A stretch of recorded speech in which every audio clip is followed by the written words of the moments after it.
In Lagos, a handful of protesters gathered at the Lagos Police Command in Ikeja, singing, chanting, and expressing their thoughts over the detention of social activist Mr. Omoyele Sowore.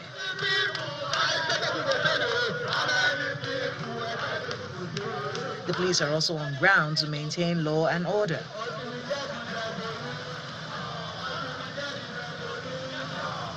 Defying the early morning showers in Abuja, supporters of Mr. Sowore occupy a section of the force headquarters, demanding his release.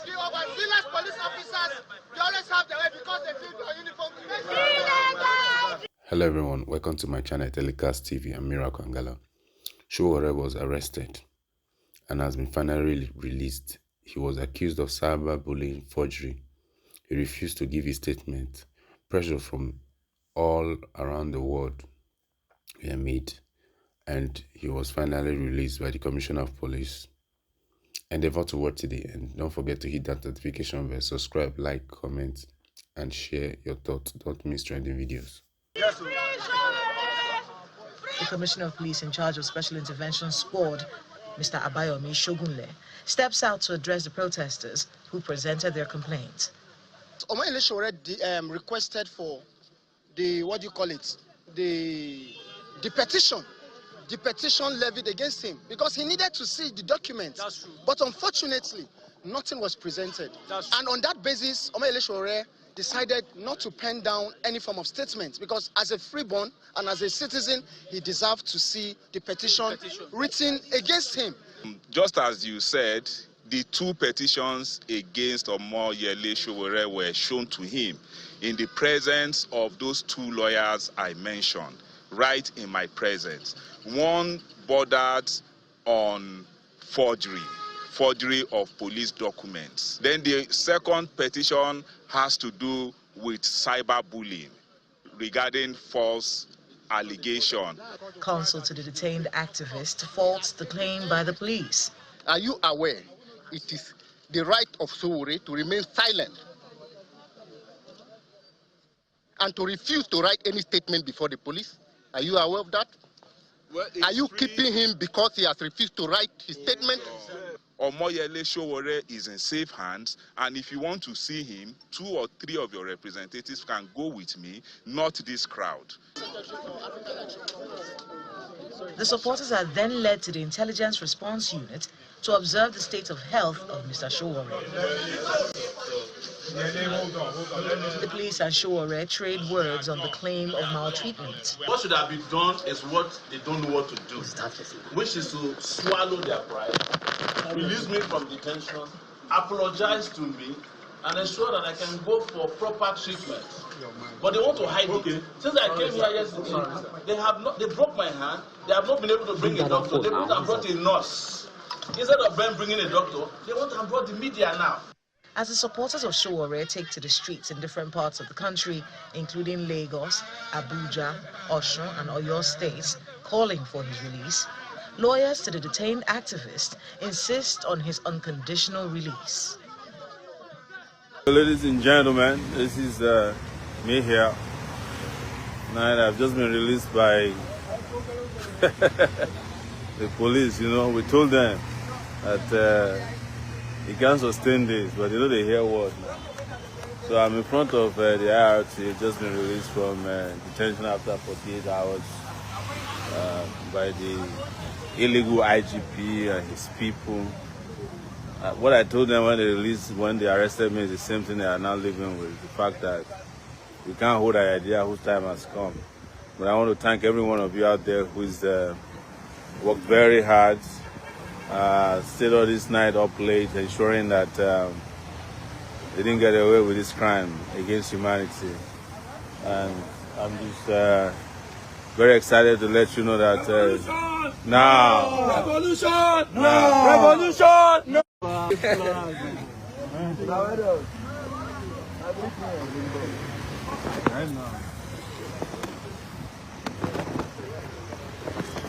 Sorry about your heart.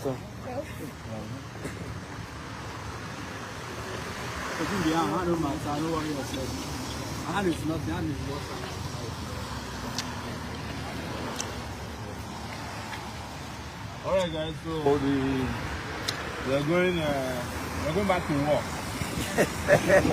Aluta continues. Their father's father. You don't get who they fear for the full country. Yes, despite their hand, their papa. Yes, now. Despite their hand, we are going on. We're going back to work, man. You know, okay. So we'll talk to you guys very much later in the evening after I'm seeing how to see a doctor now. But I want to thank our great lawyers, as you can see now. I thank my brother here. I'm the older brother, by the way. So you guys know I came very well. He has not slept since I left. And okay, Musa, thank you so much for the great music fireworks in the last few days. All you guys out there, Black Boy,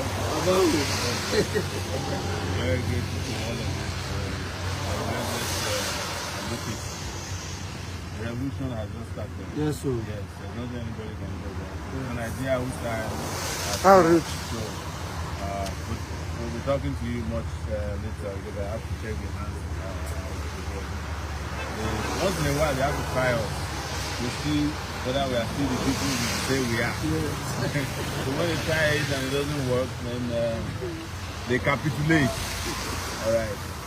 So thank you, everybody. You know, today I'm going to give them a bit of a break. Atiku, thank you. I heard you issued a statement.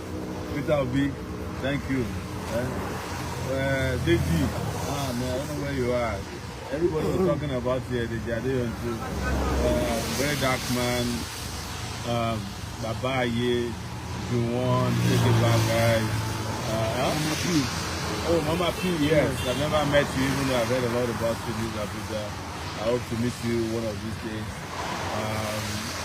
I saw Wise Man in Lagos, Jamil, everybody that's seeking here, you know, A3, and the crew that came all the way from Lagos. I think they came here for a purpose and then found this and joined them. And I have to also especially thank all those retired policemen that I saw today. They melted my heart. This battle. We are together until the exit CPS, and all our police friends. We have already created a police movement, so they will hear from them very soon. So they will hear. But there's no time to take time, man. Revolution now. Penny. Oh, yes. Oh, Femi Falana. You know, how do you thank Femi Falana? Now we're a special broadcast now. Yes, Femi, FF, thank you so much. And everyone, I know there's a lot of people I need to thank individually for calling you as soon as I have some time. But like I said, this wasn't even an application of the start of the work. We are going back to work. Thank you. This is something proposed by the IG, and give the impression that. Please give us a minute. So hold on. Let me say. You will talk, please. You will talk. Hold on. No. Let me talk. I've been expecting this nonsense from them since I was attacked yesterday morning by 6 a.m. They even came here, and I know that the next thing they will do is to try and bring the press. We'll create the impression that I'm doing fine. Are you getting my point? There is no basis for my arrest in the first place. There's no basis for my attack in the first place. There's no basis for any citizen in Nigeria to be arrested by the IG because the IG feels threatened by the legality of the position. This shows to you that Nigeria is headed by headless people. Okay, hold on. So, I please. just want you to know that all this is unnecessary. What should have been done is what they don't know what to do, which is to swallow their pride, release me from detention, apologize to me, and ensure that I can go for proper treatment. But they want to hide it. Since I came here yesterday, they broke my hand. They have not been able to bring a doctor. They went and brought a nurse. Instead of them bringing a doctor, they went and brought the media now. This is all part of the nonsense your IG and Tinubu based on and all these foolish people are doing with Nigeria. Based on the request from and I hope that you can take the material based on and go back. Nobody requested for media. They are the ones who brought you. And I was expecting it, and I've been expecting it. Hold on, this is the height of foolishness on we the part have of it on record. The IGP based on and the president of Nigeria. I'm ashamed of the president of Nigeria that under his watch, Nigeria has become this kind of foolish theater. Are you getting my point? Okay, so I think we are done. I think you are done. And I told the commissioner of police who brought you that he didn't need to subject himself to this. Okay, thank you. Mr. Thank you. Yes. We are done, please. We are done. We are done. Please respect the purpose of this interview. The Nigeria police have no integrity. As we are done. That's why they brought the media here. We are they want to use you to go that. We are done, please. Thank you. Thank you. Thank you. There you have it. I'm not done yet. Let us hear from the Nigerian police force, and I need you to take attention as regards the face-off between the commissioner of police and the protesters in favor of Omoyele Sowore. Let's watch this clip, then we come back for some great discussion. Let's watch it. We have all seen it. So now go and make the judgment with what we have seen. Well, like I was asking. When I asked him why he had a bandage on his head, contrary to the words of the police that he was not brutalized. Anybody can put bandage on their hand, and does it look like somebody brutalized? How would he have had access to a bandage in a custody? He came with a bag. The only reason the interview was obstructed and abruptly brought to an end in there. You know, he came with a bag. The police wanted to play. The bag wasn't going according to the script. And when they got uncomfortable with the drama in there, they asked you guys to go out, and you all went out. And now they are coming to repackage another lamba for you guys and Nigerians. But is it true that he came with a bag? Well, see, let's stop talking about bag. Didn't you see the video with him? I'm asking you a question. Yes, you saw this. Why are you asking me what is already evident out there? There's a bag. You saw him in the video. Came to the FID invitation with a bag. With a bag. What we should be talking about is a country that works for all of us. What we should be talking about is a police force that is strong as an institution to protect Nigerians and to ensure that the welfare of the serving personnel and retired personnel are guaranteed. What we should be talking about is these millions of out-of-school children. We should be talking about people dying from terrorism and banditry. Hold on. There you have it. You just watch what transpired between activist Omoyele Sowore and the Nigerian police force. And you heard it in that particular video where CP Abayomi Shogunle says that, well, you have seen all what happened and you can make impression out of it by yourself. Well, it is not only the Nigerian media that will make an impression on Politics with Omosholade. You will also make our own impression from the clip that you just watched. First, let me tell you how we got here, which is that the Nigerian police force is accusing Omoyele Sowore of being in possession of false police document. They are saying that Omoyele Sowore have been sharing some police document on his platform, Sahara Reporters. And if you are following that platform, you will see that Yele Sowore have been sharing some documents indeed. And the police is now saying that some of the document or all of the document that Yele Sowore is sharing on his platform are forged documents. So they are holding Yele Sowore accounts to that where did you see this document, and this document is forged. That is one angle to it. Another angle is they are accusing Omoyele Sowore, popular activist, of being in breach of the Cybercrime Act. You know, the notorious Cybercrime Act, the popular one that the police used to nab people when they speak online. That particular Cybercrime Act, the police is holding Sowore to be in breach of that particular act. And that can be traced to Sowore's publication as regards a woman called Bukola Kuti and the police PPRO Muyiwa Adejobi.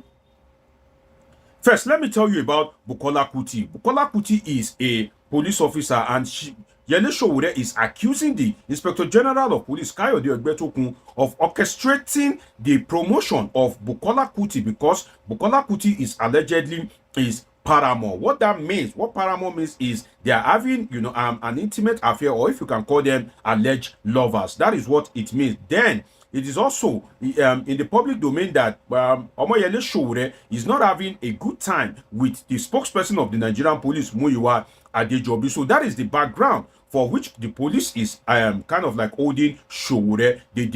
They sent an invitation to him and he appeared, and afterward he was detained because he refused to write his statement. Now, I haven't given you that background, you see what we can see in all this is what we can call a battle of power and ego. Now, let us be fair to both sides. Both sides are trying to use the power that they have against each other, in the sense that Sowore is not in good time with the Inspector General of Police. He has declared the Inspector General of Police an illegal Inspector General of Police based on the extension of tenure that was granted by the Nigerian Senate. So the big question is that if the Nigerian Senate have said that, well, we approve a tenure elongation for you, can you still declare such an IGP illegal? That is a question that may be determined by the court. But that has been going on between Sowore and the IGP. And Sowore has been using his platform to go against some of the, should I call it, illegalities or injustice in the Nigerian police force. Recently, he held a protest for the retired police officers that were underpaid, and that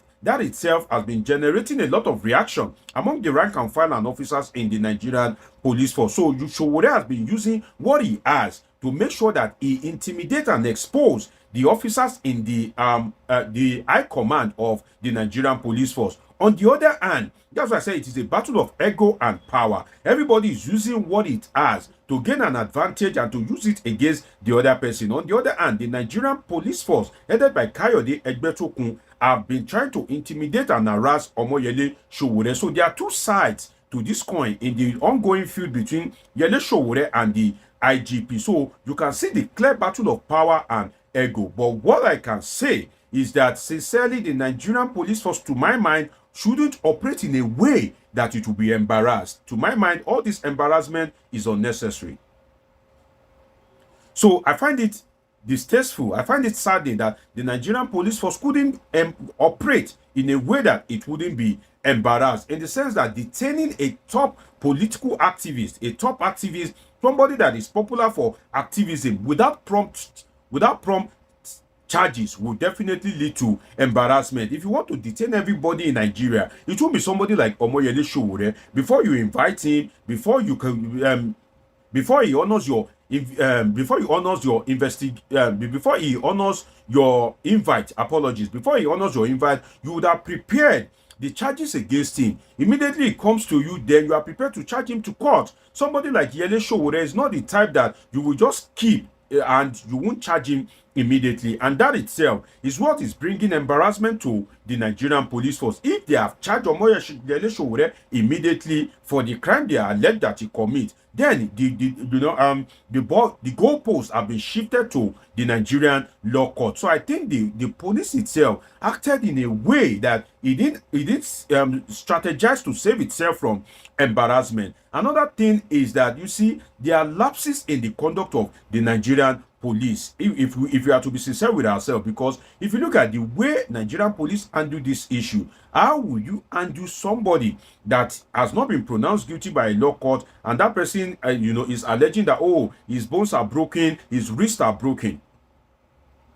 So how did the Nigerian police handle the case in such a way that it got to that manner? You see, when you have a case with someone like Omoyele Sowore, that is the kind of thing that somebody like that needs, for you to handle him in an unusual, or should we say in an unjust manner, just so that he can have something to use to tackle you. And you guys played into the hands of Yele Sowore. You could have handled him in a more civilized manner. You see, if it were to be the police in Western countries, they will invite Omoyele Sowore. They will even give him the utmost protection. Some of them will even play and laugh with him. They will be very civil, and that's why they said that Oyinbo police will be laughing with you, will be playing with you till they lead you to jail. That's how they will do. So somebody like Omoyele Sowore, you would have prepared his case file, and even when you invite him and he honors your invitation, you'll be very friendly. So far you know that you have strong evidence against him, and you know that your case is watertight. You will laugh with him, you play with him, you send it to the court, you leave it to the prosecutors to do their job. And at the end of the day, if you're able to get a judgment against him in court, then you would have taught him the lesson that you desire to teach him. But if you now kind of like handle him in such a way that he's now kind of like wearing all these bandage on his wrist and all that, that leaves much to be desired. So I think that the police, there were lapses in the conduct of the Nigerian police force, but I think that they will make sure that Omoyele Sowore will be adequate, will be given due protection going forward, because it is already leading to an embarrassment for the Nigerian police. Peter Obi is calling for his release. Amnesty International is calling for his release. Atiku Abubakar is calling for his release. Civil societies are calling for his release. And you can see that people are already protesting. The media is reporting about it. And that itself means that the Nigerian police force needs to be very careful. And another thing is that if documents are being leaked, assuming but not conceding that documents in Nigerian police are being leaked, then the IGP should check his ranks and tighten loose ends, in the sense that if the document that Omoyele Sowore shared is truly a genuine document, it is police officers that leaked it to him. Why not look into making sure that those police officers are identified? So why not check your ranks and tighten loose ends? That is another angle to it. And what I can say is that if truly documents are leaking in the Nigerian police, a divided Nigerian police force, a disunited police force, allegedly an alleged compromised Nigerian police cannot adequately tackle insecurity. So all these things must be looked into and addressed, because what Nigerians needs is adequate security. Nobody cares about what somebody is saying or any document that anybody is releasing about the Nigerian police. What Nigerian wants is the adequate protection of life and property. So the police should invest adequately in that regard. And if there's less energy or if there's extra energy, they can devote it to other things. It's been an interesting time with you.